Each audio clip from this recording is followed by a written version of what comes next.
ఇప్పుడు జార్జియాలో MBBS complete అయింది student ఇది.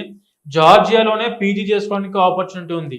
PDQE post diploma qualifying examination అని చెప్పేసి స్టూడెంట్ ఆ ఎగ్జామ్ కి ఎలిజిబిలిటీ ఉన్నారు మన ఇండియన్ స్టూడెంట్స్. అక్కడ చదువుకున్న తర్వాత regardless of any nationality Georgia local citizens కి ఎన్ని ఆపర్చునిటీస్ ఉంటాయో అన్ని ఆపర్చునిటీస్ మన ఇండియా నుంచి వెళ్ళిన స్టూడెంట్స్ కూడా అందిస్తుంది. కాబట్టి మీరు జార్జియాలోనే పీజీ చేసుకోవచ్చు. లేదు యూరోప్ లో Italy, Netherlands, Germany, Austria, Finland, Denmark, Poland, Norway మీరు ఈ కంట్రీస్ కి వెళ్ళైనా చేసుకోవడానికి ఆపర్చునిటీ ఉంది, PG opportunity. And when coming to USMLE అనే ఎగ్జామ్ ఉంటుంది, United states medical licence exam. ఇది ఏంటంటే మనకు బేసిక్ గా డిస్క్రిప్షన్ ఇవ్వాలంటే USMLE వచ్చేసి ప్రతి పేరెంట్ కి ఏంటంటే USA అనేసరికి ఏంటంటే మన ఇండియాలోనే నీట్ మన వాళ్ళు క్వాలిఫై అవ్వట్లేదు, లేకుంటే ఇండియాలోనే మంచి సీట్ కొట్టట్లేదు, వీళ్ళు USA లో పీజీ చేయగలుగుతారా అని చెప్పి ఒక అపోహ అనేది ఉంది.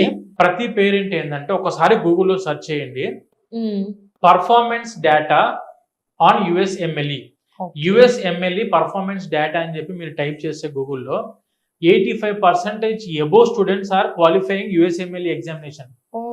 ఫ్రీ పీజీ అందిస్తున్న ఒకే ఒక దేశం ప్రపంచంలో USA is the one and only one country providing free PG. అది అక్కడ రెసిడెన్సీ అంటారు.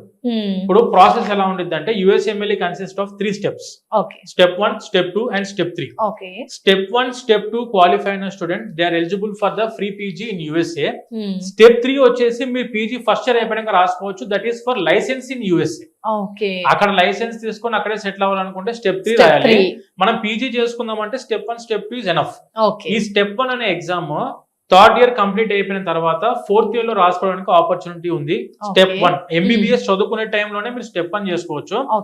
స్టెప్ 2 వచ్చేసి 6th ఇయర్ కంప్లీట్ అయిన వెంటనే మీరు స్టెప్ 2 రాసుకోవచ్చు. Step 1 consist of first 3 year subjects. MBBS మీరు చదువుకునే మొదట 3 సంవత్సరాల సబ్జెక్ట్స్ ఏవైతే ఉంటాయో ఆ subjects comes under step 1 examination of USMLE.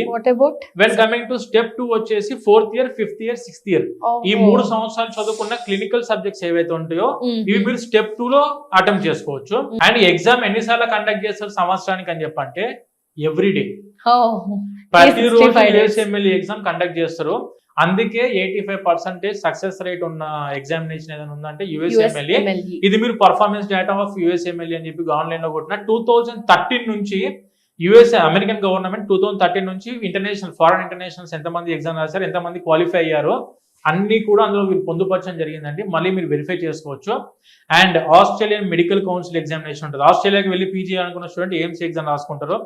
కెనడాకి వెళ్ళి పీజీ చేయాలనుకుంటే MCCQE medical council of Canada qualifying examination అని చెప్పుకుంటుంది, అది అటెంప్ట్ చేసుకోవచ్చు. న్యూజిలాండ్ రిజిస్ట్రేషన్ ఎగ్జామ్, న్యూజిలాండ్ కి వెళ్ళి పీజీ అంటే ఆ ఎగ్జామ్ రాసుకోవచ్చు. యూకేకి వెళ్ళాలనుకుంటే ప్లాబ్ ప్రీలింగ్విస్టిక్ అసెస్మెంట్ బోర్డ్ అనే ఎగ్జామ్ ఉంటుంది, ఆ ఎగ్జామ్ రాసుకొని కూడా వీళ్ళు పీజీ చేసుకోవచ్చు. అంటే మనం జార్జియాలో కానివ్వండి ఎక్కడ చదువుకున్న స్టూడెంట్ అయినా కూడా after completing of their medicine they can do PG across the world.